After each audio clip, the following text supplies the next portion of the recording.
Hi, everyone. I'm Tatiana Whitlock, National Director of Training for a Girl and a Gun Women's Shooting League.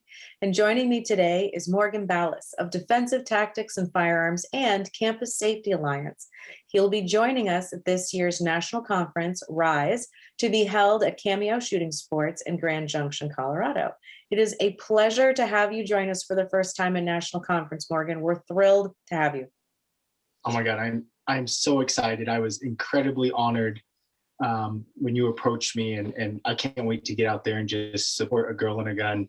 And I can't wait to experience the conference myself for the first time. It is a blast. Just brace yourself. It's going to be such a good time. Everyone is so ready to hit the range and learn new things.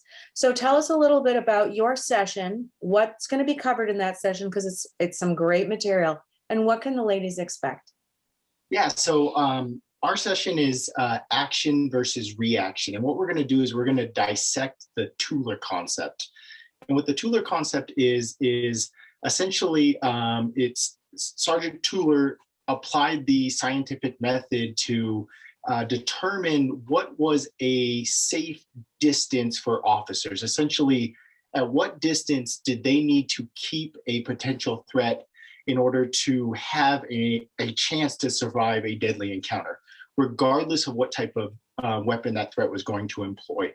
And primarily what they looked at was edged weapons. So what distance did an officer who was going to employ their firearm need to keep away from a suspect that had an edged weapon and the potential to cause death or great bodily injury. So we're going to explore that concept. And more importantly, we are going to talk about what that concept means for self-defenders. How do we differentiate? What's the difference between a uniformed officer and an armed citizen, and how do we apply that concept? And I'm super stoked because we're going to hit a couple of key things. The first is, what is a safe distance and how do you determine that?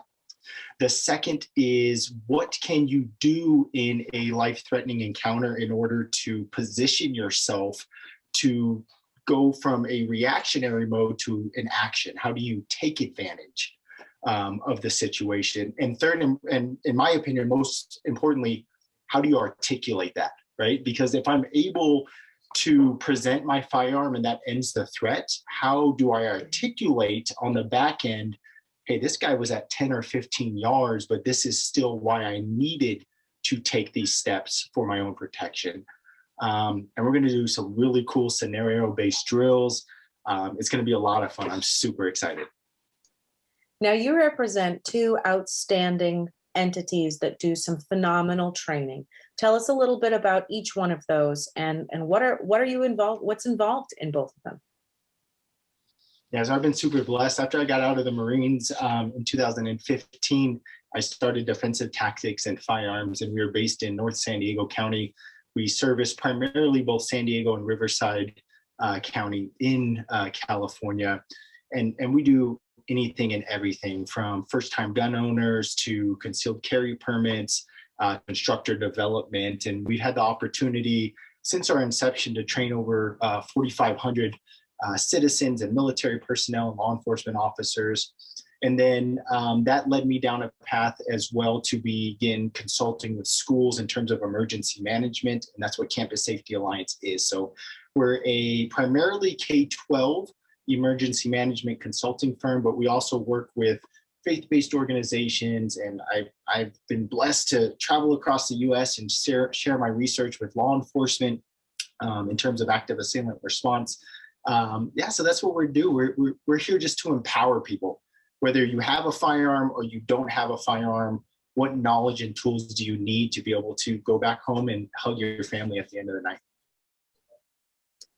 Well, you are a wealth of knowledge. You've joined me and one of our facilitators out of San Diego, Judy Wells, on Responsibly Armed Radio for a couple of episodes. We could talk to you for hours about this information because there's just so much. So where can people go online to find out more, learn more, and reach out to you if, in fact, they can hire you to consult for their entities, their schools, and their parishes? Yes. If you're looking for firearms training, whether you're in California or not, you could find us at defensivetacticsandfirearms.com. We kept the website really short. because your first business, you live and you learn. If you're looking for specific emergency management or active assailant preparedness, whether that's doing an audit on your security features or training your staff, you can find us at campus-safety.us. And I can't wait. I've never been out to Colorado, so that's exciting in and of itself, let alone to hang out with a girl and a gun and everyone that's out there. I'm just super excited. And we're thrilled to have you. Thank you again so much, and we will see you out in Grand Junction. All right, we'll see you soon.